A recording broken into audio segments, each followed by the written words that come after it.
बहुत अच्छा।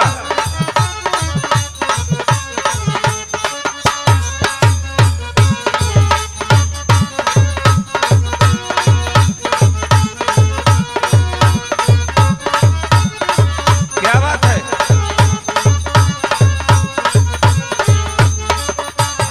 जिया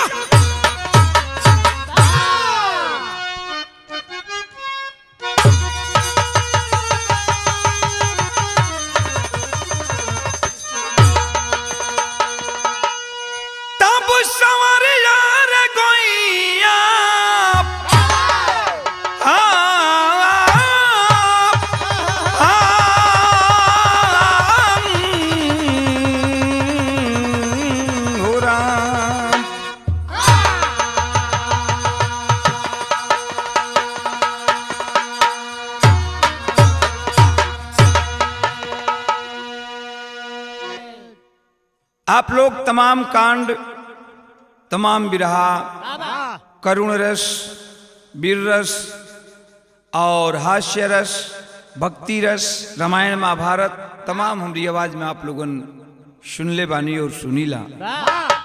हम ओम प्रकाश सिंह यादव एक खातिर आप लोगन के आभारी बानी। जौन रउआ सबसे दुलार प्यार आशीर्वाद मिलल बा,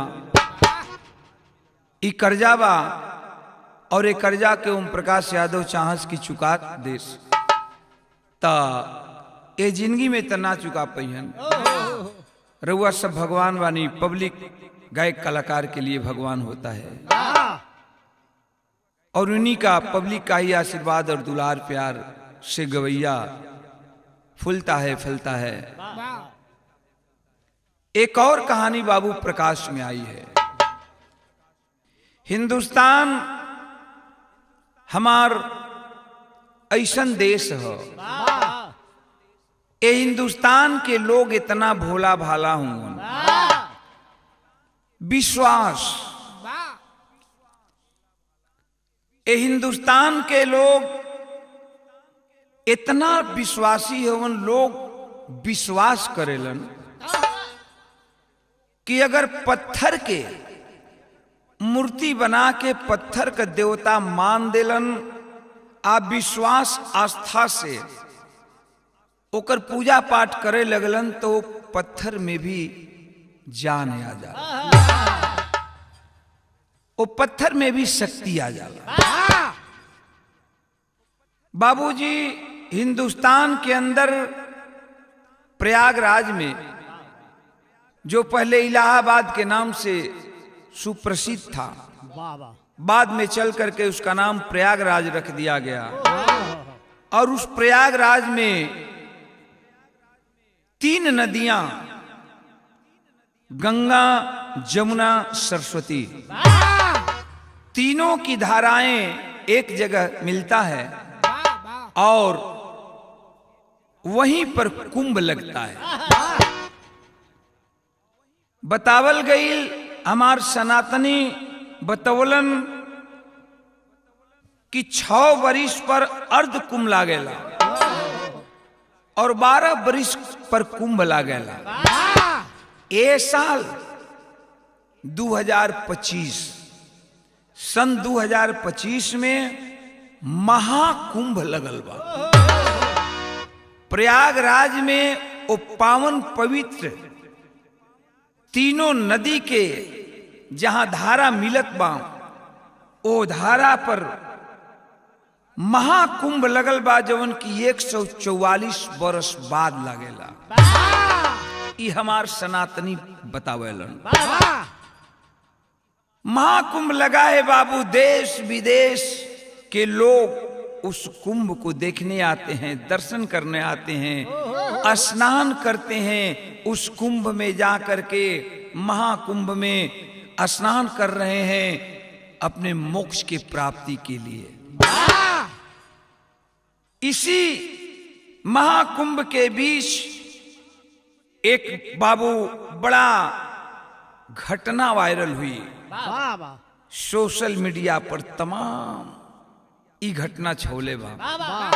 अरे वो सब देखत भी बानी, सुनले भी हो खब कि घटना का बा, केकर घटना बा, कैसन घटना बा। कवि जी 4 लाइन भूमिका के अंदर भाव दिहलन का लिखल गल।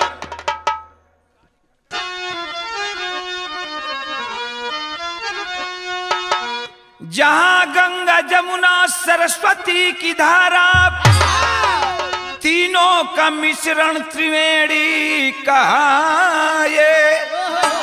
सतयुग से संतों मनीषियों की धरती, महामुनि ज्ञानी सब संगम बताए।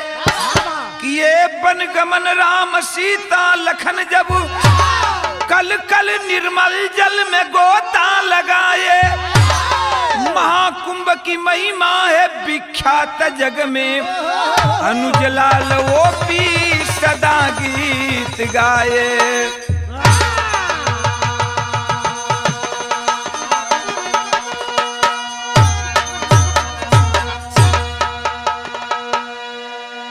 एक लाइन कवि जी तर्ज दिहलन, का तर्ज का लाइन हो मास्टर।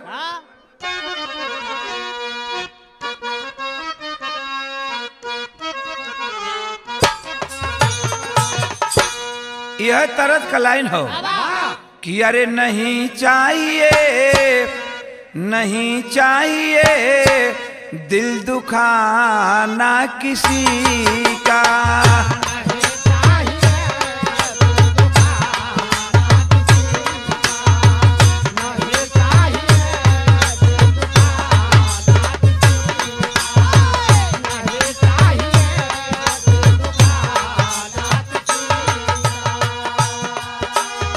रहा ना रहेगा, रहा ना रहेगा, रहा ना रहेगा जमाना किसी का। नहीं चाहिए दिल दुखाना किसी का। बहुत अच्छे बेटा।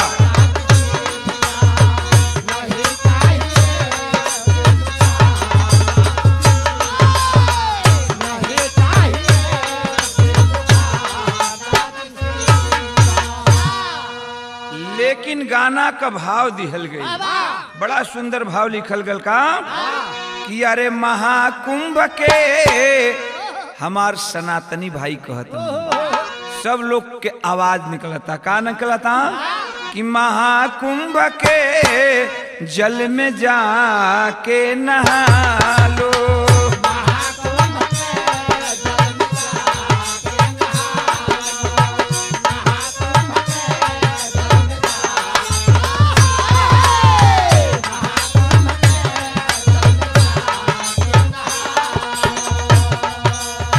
भजन करके तन मन, भजन करके तन मन, भजन करके तन मन को कंचन बना लो। महाकुंभ में जल में जाके नहा लो, महाकुंभ के जल में जाके नहा।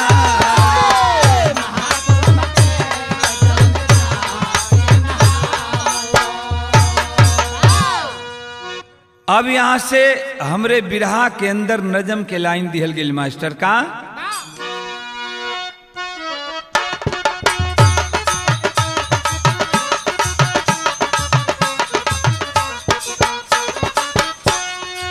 सागर मंथन 14 रत्न पाके बंद हुआ, सागर मंथन 14 रत्न पाके बंद हुआ। अमृत के लिए देवता असुर में द्वंद हुआ।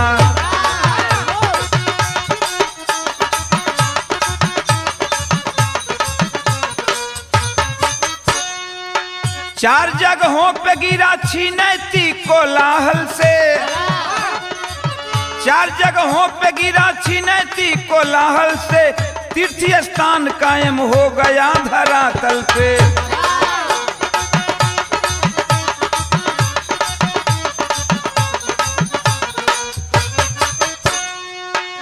उज्जैन नासिक हरिद्वार में आगाज हुआ, त्रिवेणी संगम से चर्चित प्रयागराज हुआ।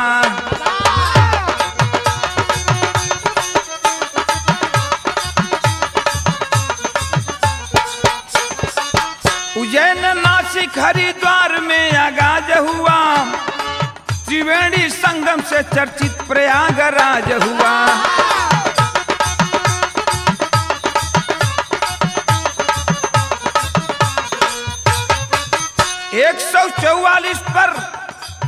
144 बरस पर नहान लगा, वही संगम पर जहाँ बतौली कि 3 नदी एक जगह मिलेला, गंगा जमुना सरस्वती, जेकर नाम जगह कर आज प्रयागराज रखल गई। वही संगम पर 144 बरस पर नहान लगा। 144 पर 144 वर्ष के बाद ही नहान लगल बा। 144 वर्ष पर नहान लगा, कुंभ में महाकुंभ मेला ये महान लगा।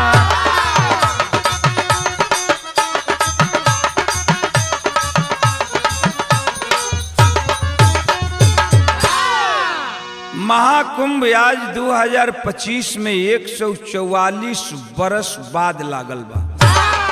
एक हमार सनातनी भाई महाकुंभ कहत हूँ। अपन मोक्ष के प्राप्ति खातिर सब दुनिया नहाए जात हो। देश विदेश से भी लोग आइल हों प्रयागराज के महाकुंभ देखे खातिर और नहाए खातिर। यही महाकुंभ एगो घटना घटल बा। ए महाकुंभ में का घटना घटल बा बाबू? एक लाइन तर्जबा मास्टर बढ़ के दा।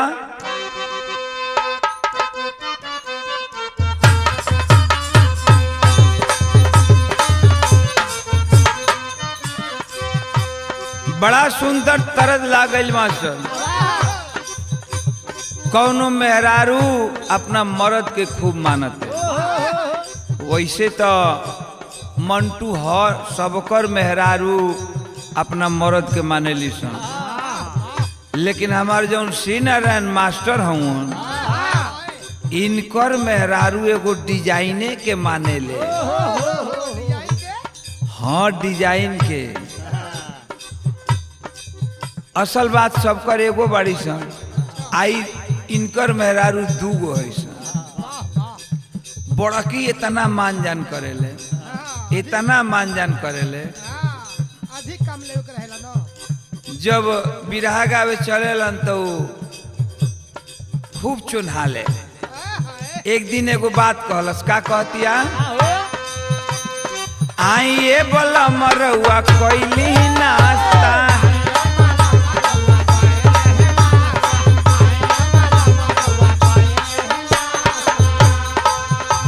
अब भुजिया फरावठा के कोइली व्यवस्था। क्या बात है?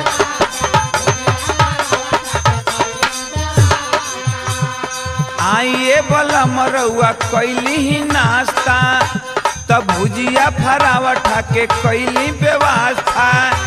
तब ई कहतन मास्टर कि बड़ा निक लगे तोहर लुकिया धानी, लुकिया धानी। बड़ा निक लगे तोहर लुकिया धानी, लुकिया धानी। पहिरी जब मारेलू मुसुकिया धानी, सड़िया बुलुकिया धानी।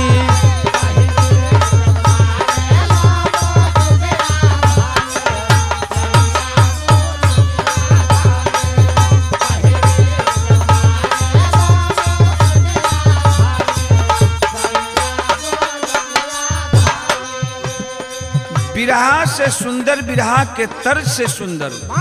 हाँ बिरहा में हमारा फर्ज लिखल गई। का लिखल गई? कि देशवा विदेशवा के पुरुष जनानवा,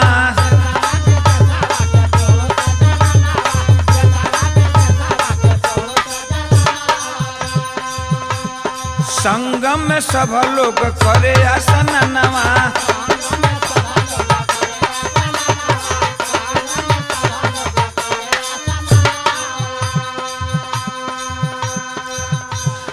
बड़ा निक लागे तनी आगा सुनी बड़ा निक लागे तनी आगा सुनी नागा जुटेल न सब चुनी चुनी साधु संत ऋषि मुनि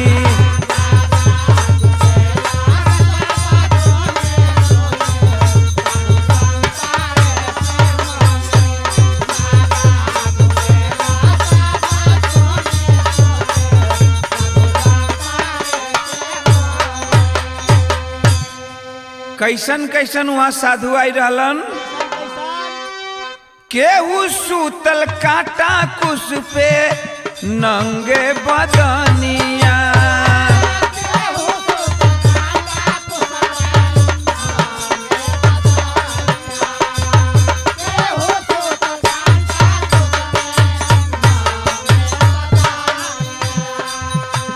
केहू जटा में कैले गेहूं का बोवनिया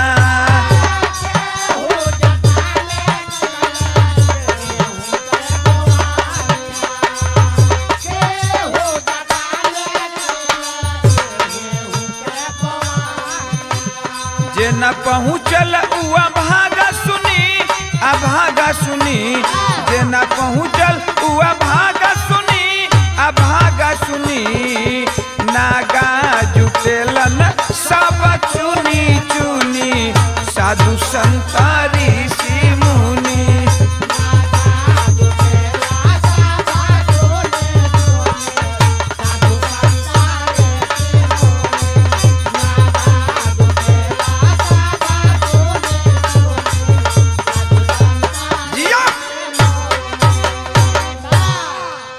एक से एक ओ मेला में महात्मा नागा साधु आइल हून केहू एकदम निवस्त्र बबुल के कांट पर सुतल बा केहू ऐसन साधु बा कि अपना कपार के जटा में गेहूं बोले ले बा गेहूं जामल बा गजब दृश्य बा महाकुंभ के गजब गजब साधु लोग आइल हूं तब एक लाइन तर्जबा मास्टर तनी बढ़ के दा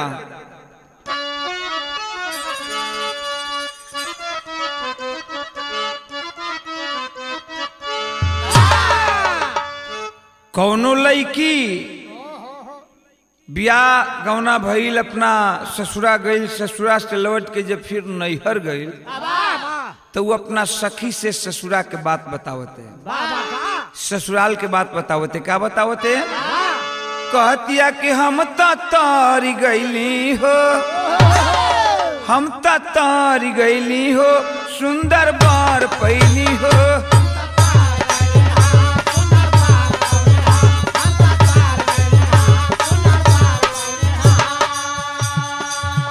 हम तर गईली हो सुंदर बार पैली हो अपना राजाऊ के प्यार में संवर गईली हो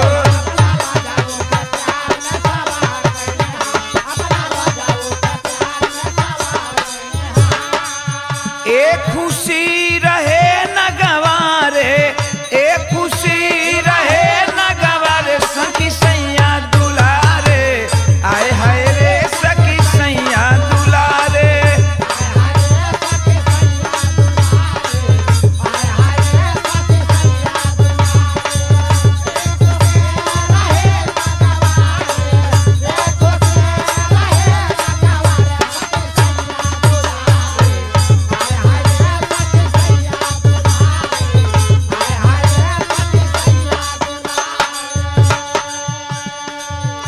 लेकिन हमारा गाना के भाव बा का गाना के भाव बा सुन कई के गौरा जी एमपी इंदौर जी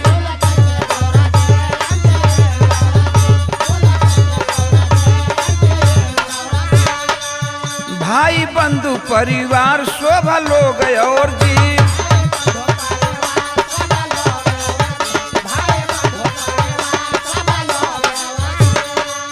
खरगौन महेश्वर के बेचारा खरगौन महेश्वर के बेचारा जतिया के बंजारा आए हाय रे जतिया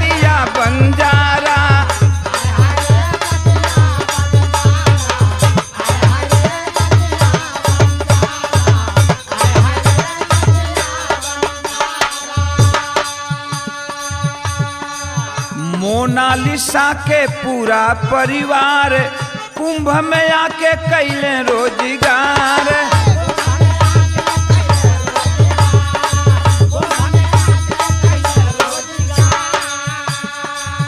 ए बाबू हमार विरह का कहानी हमें शुरू हो गई।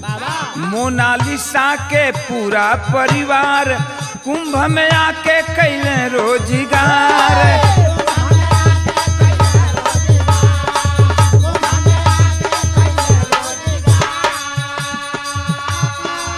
घूम घूम माला बेचेलन बेचारा, घूम घूमी माला बेचेलन बेचारा, जतिया बंजारा हाय हाय रे जतिया बंजारा।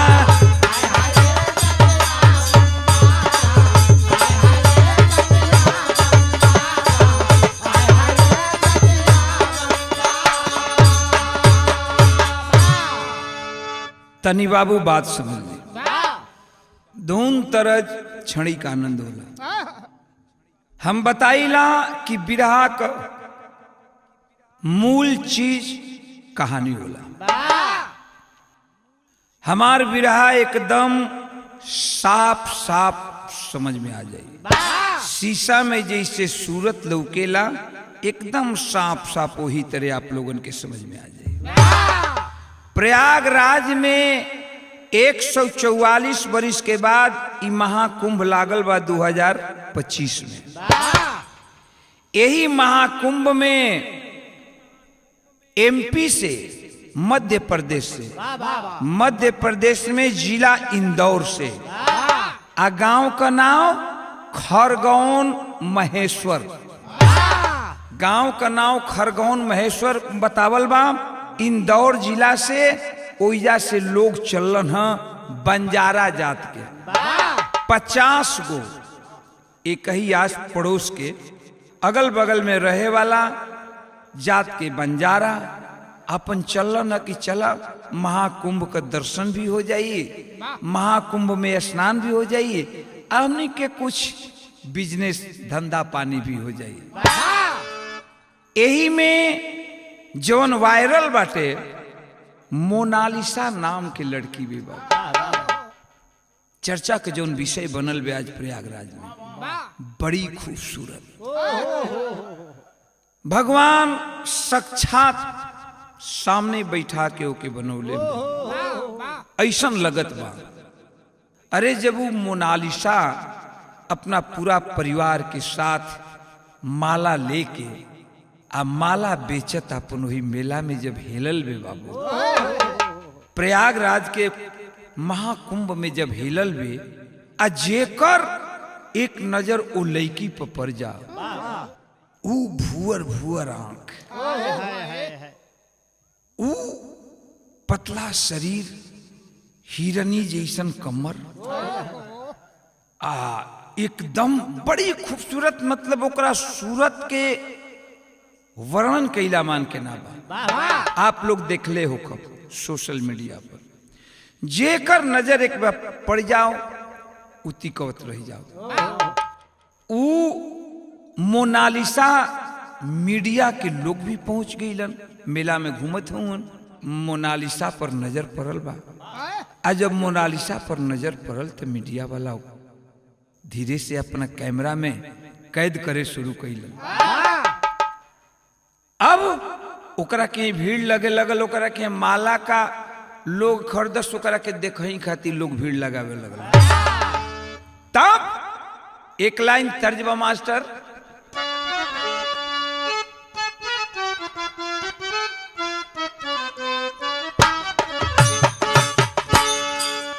यह तर्जबा मंटू कि हम तबानी 17, हम तबानी 17 बलमुआ 23 साल के।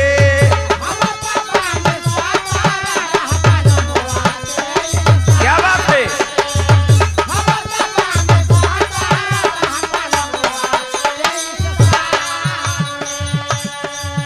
हम तबानी 17 बलमुआ 23 साल के। भौजी रे जवानिया, भौजी रे जवानिया राखी खत जतरा में डाल के।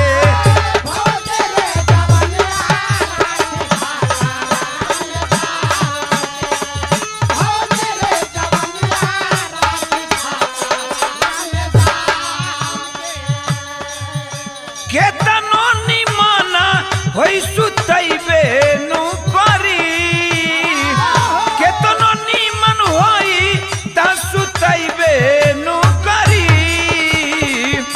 इतना फरक बाबू मिरिया में कमरिया त दुखैबे नु करी।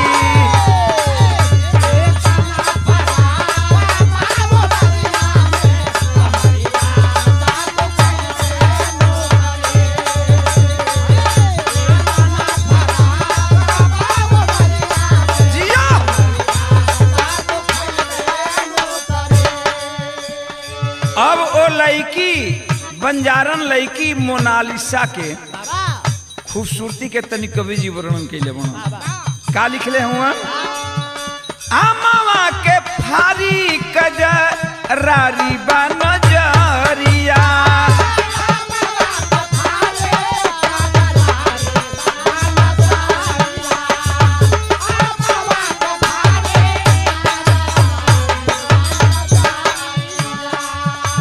चंद्रमुखी सी चमके मेला में छोकरिया।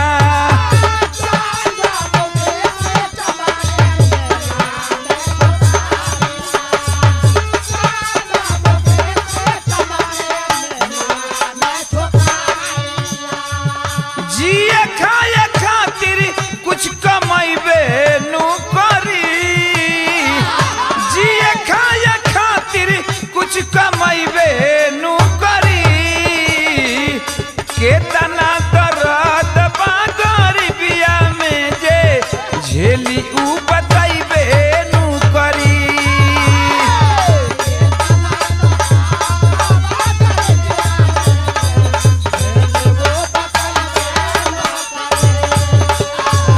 बहुत अच्छे बेटा जियो।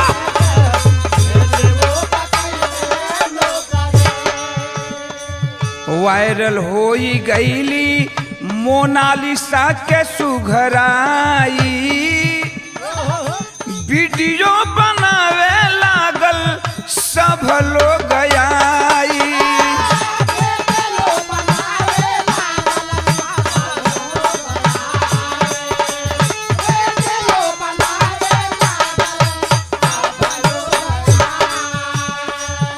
धीरे धीरे ओकर वीडियो चर्चा का विषय बने लगल, सोशल मीडिया पर वायरल होखे लगल। कवि जी भाव दिहलन, वायरल होई गईली मोनालिसा सुघराई, वीडियो बनावे लागल सब लोग आई। कुंवारी बेचारी घबराइबे नु करी,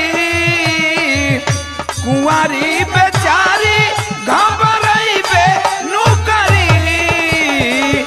केतना दर्द बा गरीबिया में जे झेली उ बताइबे नु करी।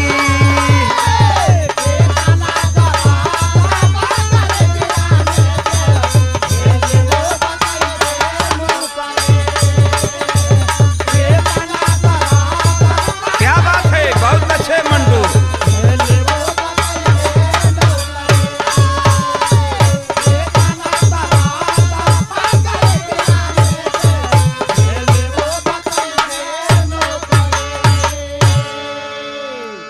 ओकर माला कहाँ से बिछाओ, ओकरा के देखही खाती वो मेला में इतना भीड़ लागे लागल। आ जब भीड़ लागे लागल तो धीरे धीरे सोशल मीडिया पर उ लड़की बंजारन लड़की छा गई मोनालिसा। सोशल मीडिया पर मोनालिसा छा गई बाबू। आ जब छा गई तो एक घटना एक दिन उ लड़की के संगे घटल बा। का घटल बा?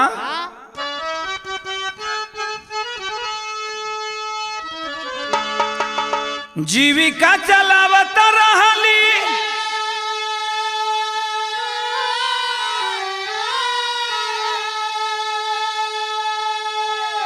जीविका चलावत रहली, अरे दिनवा बितावत रहली।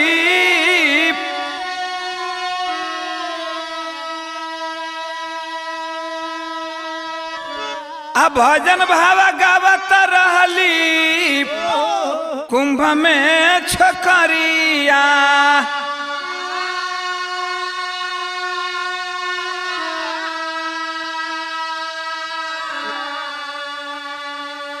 कजरारी अखिया पे, कजरारी अखिया पे, सुगर सुरतिया पे,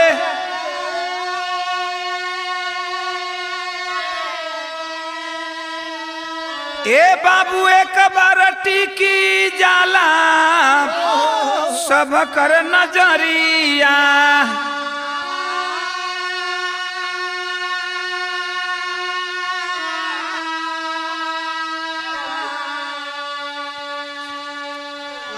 ओ बंजारन लड़की मोनालिसा के साथ वो प्रयागराज मेला में एगो घटना घटल। और घटना का घटल बा बाबू? सुबह का बेला बा कि करे स्नाना चलली,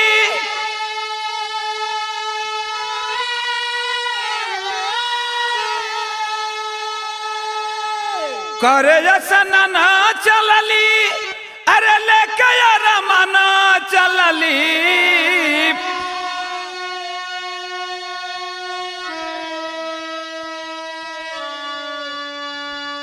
बहिया पकड़ा ले बाप, बहिया पकड़ा ले बा साधु एक घोरिया।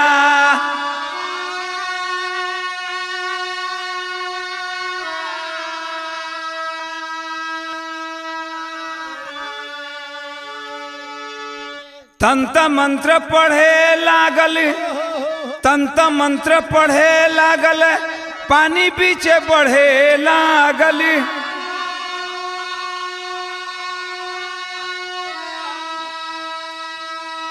आ थर थर कांपे लागल बाला के शरीरिया।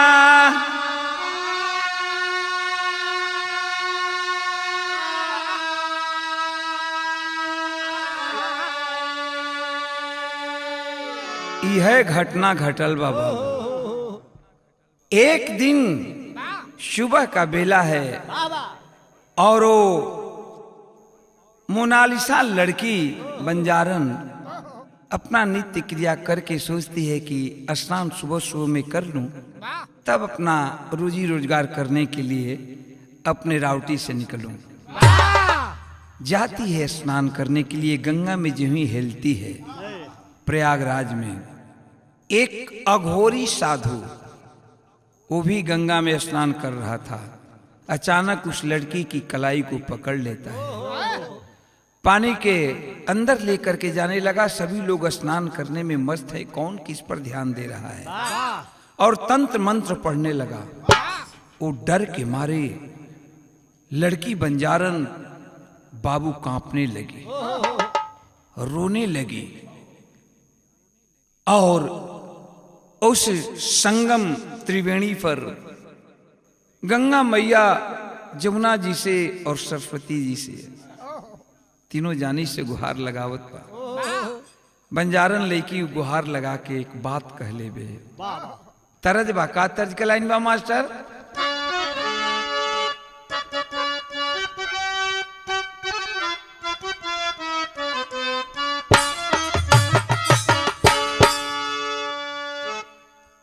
इत तर्ज हमरे कैसेट के गीत लगल बा, लेकिन तर्ज से सुंदर हमरे बिरहा का फर्ज बा।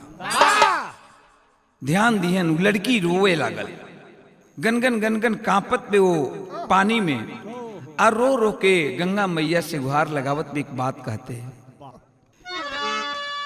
कि बिटिया बेचारी रोवे, बिटिया बेचारी रोवे, दिन दुखियारी महातारी हमार।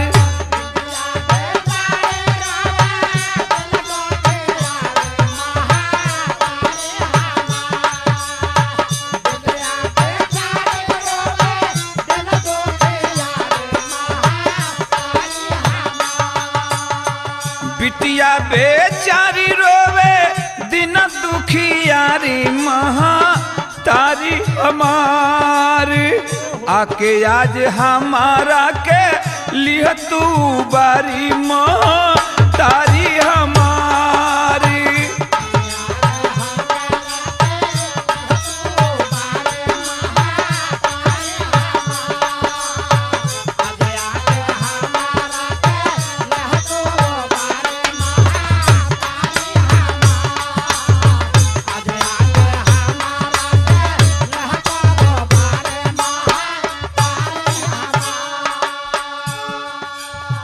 तीनों मैया लोग से गुहार करत बेका गंगा जमुना सरस्वती तीनों देवी मैया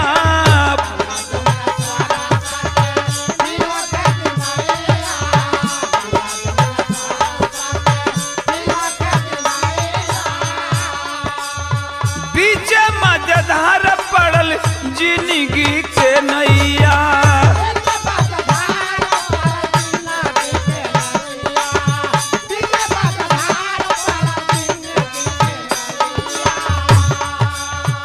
बारी कुंवारी भिखा मांगे भिखारी महातारी हमारी।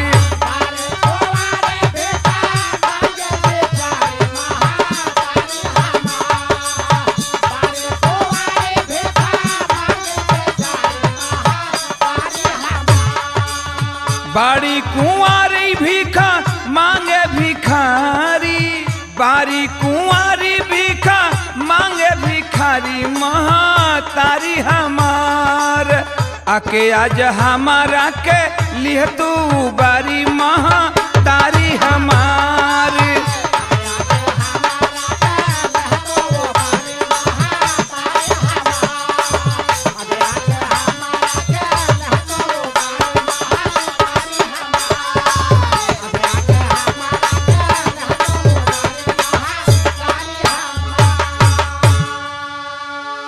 हाथ जोड़ के तीनों मैया से कहत बिया कि माता हम ते मेला में बहुत बड़ा अरमान लेके आई रही है। कुंवार लड़की हैं आपके बेटी के समान बानी और ए मैया अगर हमके कुछ हो जाए तो आज से हमारा आस्था आप लोगों पर से खत्म हो जाए। देखें बाबू हमने पहले ही बताया कि ऋषि मुनियों की ये धरती है। ये धरती योगी तपस्वियों की है। अचानक उस गंगा की धार में बाबू जैसा सोशल मीडिया पर यह प्रमाण मिला कि एक लहर उठी और लहर उठी तो हुआ क्या बाबूजी?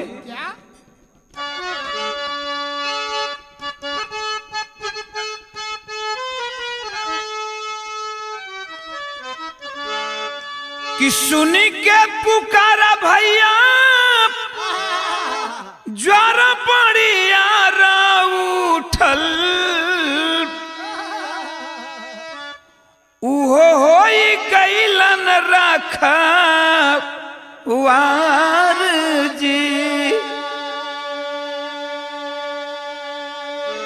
अघोरी बहाई गईले पता नहीं कहाँ गईले अघोरी बहाई गईले पता नहीं कहाँ गईले बिटिया सुरक्षित बीचे धार जी। सब लोग देखे लागल एकटकनी रेखे लागल सब लोग देखे लागल एकटकनी रेखे लागल भारी भइला चमत्कार। अचानक उस गंगा की लहर में बाबू एक तूफान सी लहर आई है और उस लहर के बीचों बीच वो अघोरी उस लहर के साथ कहां चला गया?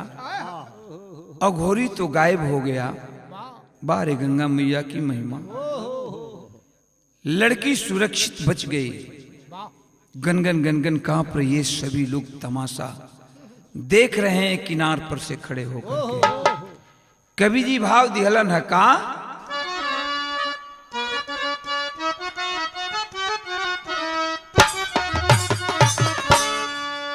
बड़ा पुरान तर्ज कवि जी लगा दिहलन कि टाई लगा के मानो बन गए जनाब हीरो।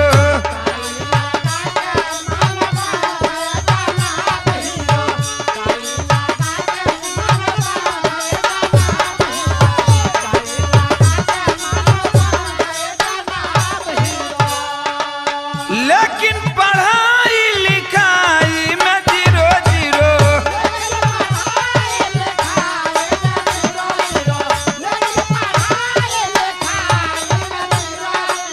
टाई लगा के मानो बन गए जनाब हीरो।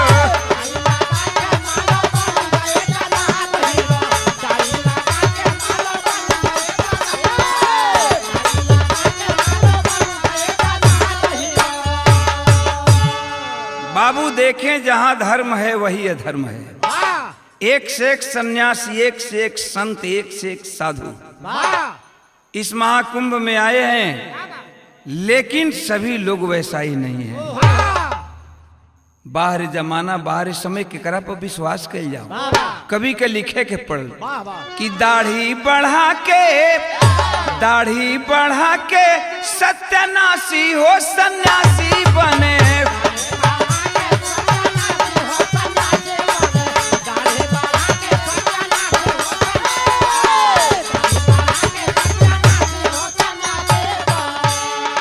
संगम के महिमा दिले नासी हो सन्यासी बने।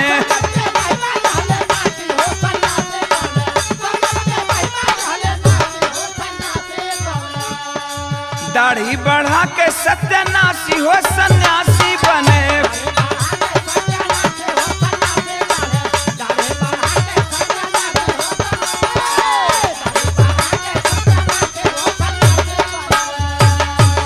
अरे मन न रंगावाला तू कपड़ा हो।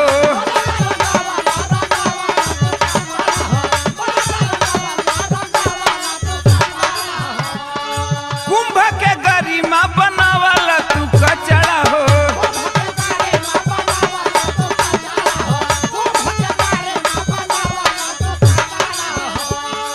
मन करे दे दी तो के फांसी हो सन्यासी बने।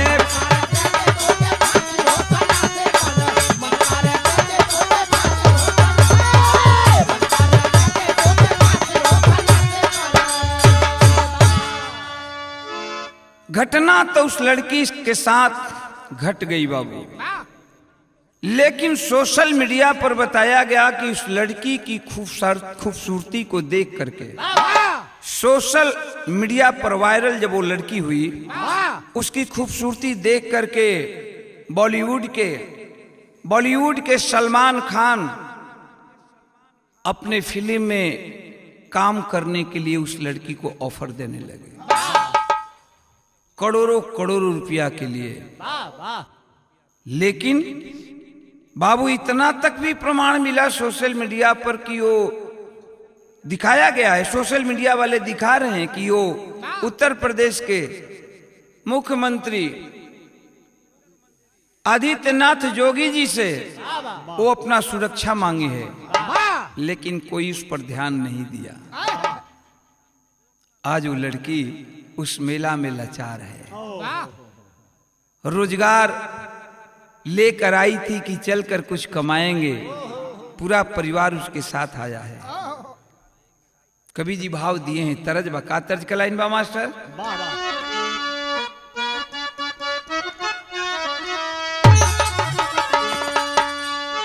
तरज बा कि बाबू दरोगा जी, बाबू दरोगा जी कबनी गुनहिया बनल पियवा मूर। भाव देवे के पड़ल का कि संगम नगरी में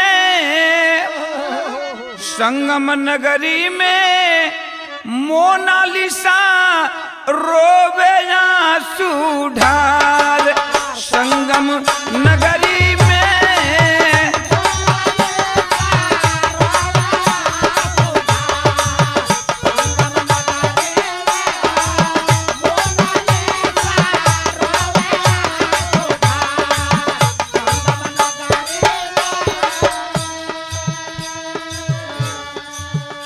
केहू वीडियो वायरल करे, केहू रील बनावे, ओकर दुख दर्द केहू नहीं समझत बा, सब अपन अपन काम करत बा। केहू वीडियो बनावत बा सोशल मीडिया खातिर, केहू रील बनावत बा सोशल मीडिया खातिर, कभी के भाव देवे के पड़ल। केहू वीडियो वायरल करे, केहू रील बनावे, दाना पानी ना कोई पूछे, दाना पानी ना कोई पूछे, स्वरथी ई संसार संगम नगरी में। संगम नगरी में एक गरीब के डूब गई रोजगार। संगम नगरी में एक गरीब के डूब गई रोजगार।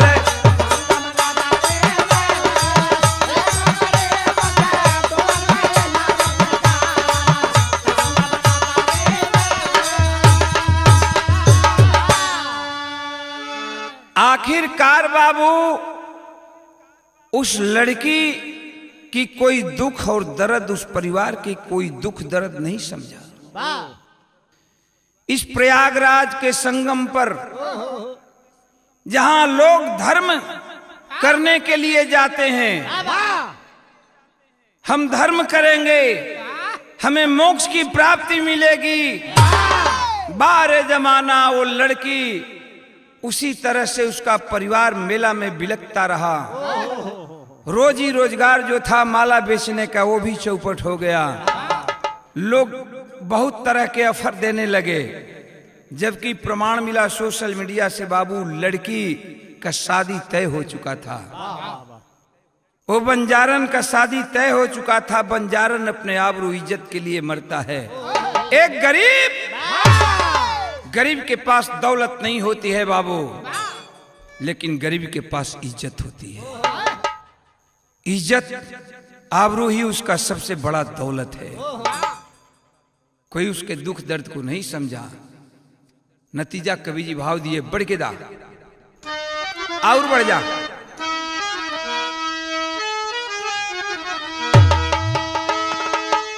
कवि जी लिखलन हा कि अरे गुजारा कैसे गरीबन के होई, ए बाबू गुजारा कैसे गरीबन के होई, धरती कांप उठी बिलखे संगम की धारा। आज ये धरती पर लोगन के देखला से ये पता चलत बाबा, ये अनुमान लगावल जात बा कि ये धरती केवल अमीरों के लिए है, न कि गरीबों के लिए। इस धरती पर केवल अमीर लोग ही रह सकते हैं। आज के सरकार क्या है, आज देख लें बाबू, बेरोजगारी उतना ही चरम सीमा पर है, महंगाई उतना ही चरम सीमा पर है, और सरकार आवाज लगा रही है कि बेटी बचाओ बेटी पढ़ाओ।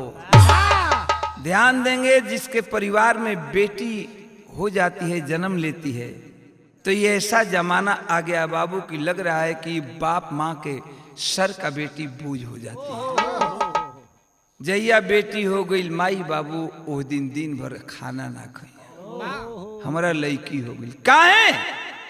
इस समाज के देख के, ये महंगाई के देख के, ये बेरोजगारी के देख के, इतना तक कि जितना सरकारी नौकरी भी रहा अब तो कुल प्राइवेट होखल जाता। बाहर जमाना। और उसी संगम के धरती पर संत महात्मा आए हैं, बड़े बड़े जटा बढ़ाए हुए, बड़े बड़े दाढ़ी बढ़ाए हुए।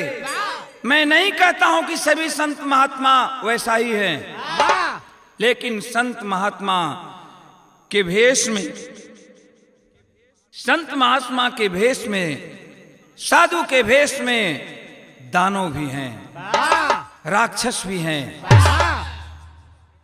गुंडा है, बदमाश हैं। धरती पुत्र मुलायम सिंह यादव का मूर्ति समाजवादी पार्टी के कमेटी धरती पुत्र मुलायम सिंह यादव का मूर्ति लगाई है। आज जितने समाजवादी विचार के लोग हैं, समाजवादी लोग हैं, वो जा करके उस मूर्ति पर संगम में माला चढ़ाते हैं, दर्शन करते हैं, साष्टांग दंडवत होते हैं। और यही संगम के धरती पर एक सन्यासी कहने को तो कहता है कि मैं सन्यासी हूं, मठ का मठाधीश हूं, जोगी का नजदीकी हूं। उस साला बेईमान सन्यासी मुलायम सिंह के लिए अपशब्द बोला जो कि हम नहीं कह सकते, कहने में भी शर्म आती है। उसको सन्यासी कहने में, उसको साधु कहने में, वो साधु नहीं है, संत नहीं है, वो लंठ है जो इसे शब्द का प्रयोग कर रहा है। तो कवि जी एक भाव दिए हैं अल्लाह के लाइन में, क्या और बढ़ के जा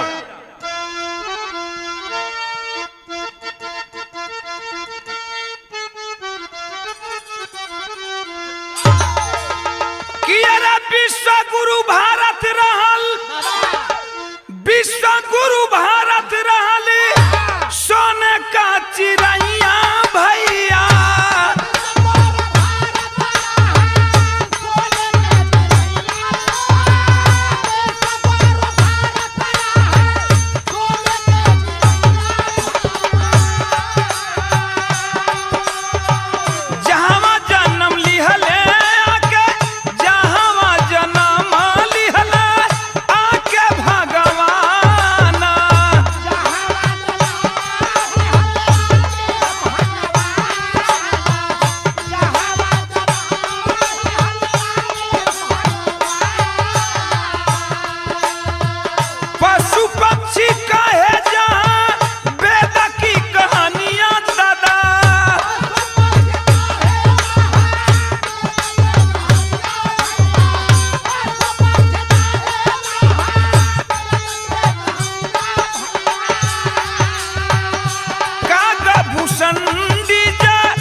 आज सोशल मीडिया से पता चला कि उसका परिवार सोशल मीडिया के सामने बयान दिया कि हमारी इज्जत से बढ़ करके यहां कमाई नहीं है। मेरी बेटी की इज्जत बच गई, मेरा हो भाग्य है, इस धरती को मैं नमन करती हूं। उसकी मां बोली है, इस धरती को हम लोग नमन करते हैं और अब इस कुंभ में हम लोग जिंदगी में कभी नहीं आएंगे, इस धरती पर कभी नहीं आएंगे। सोशल मीडिया में बताया गया कि उसका बाप बयान दिया कि मेरी बेटी बंजारन मोनालिसा का शादी तय है। हम लोग गरीब जरूर हैं लेकिन हम लोगों की आबरू गरीब नहीं है। हम लोग यहां से पूरा बंजारन परिवार यहां से अब जा रहा है और उस संगम की धरती से मोनालिसा के पूरा परिवार बंजारन पुनः सब धंधा छोड़ करके अपना लौट गए, मध्य प्रदेश इंदौर चले गए। तो ये बाबू संगम की कहानी रही और संगम धरती पर जो गया है उसकी हाल क्या है। कवि जी एक भाव दिए हैं, सरकार से गुहार लगाए हैं। क्या कि महाकुंभ में पुख्ता इंतजाम चाहिए, दुनिया में संगम का बाबू ऊंचा नाम चाहिए।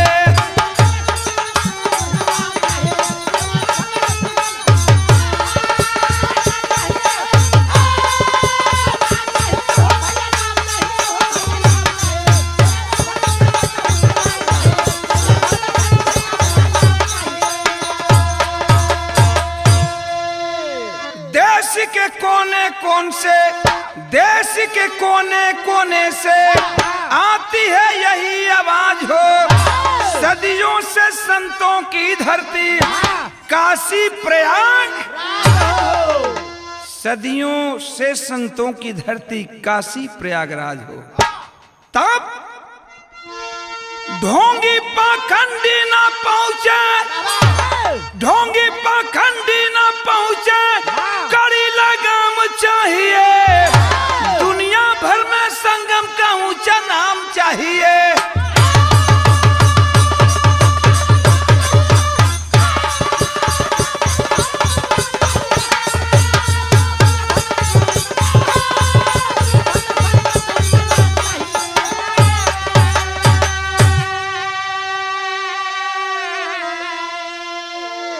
यही सरकार से कवि जी का गुहार है कि इतना बड़ा जब मेला लग रहा है, देश विदेश के लोग आ रहे हैं, तो उस मेले के अंदर उचित व्यवस्था होना चाहिए। लेकिन आज का जमाना क्या है बाबू, व्यवस्था के नाम पर लूटी जा रही है। लूट खसोट बटोर यही दुनिया है, यही आज उत्तर प्रदेश की सरकार बनी हुई है। कवि को भाव देना पड़ा क्या, जय जखाड़ गुरु स्वामी जी के ओम प्रकाश फुलवारी, कथन करे कवि अनुजलाल रविंदर मितवा बिहारी।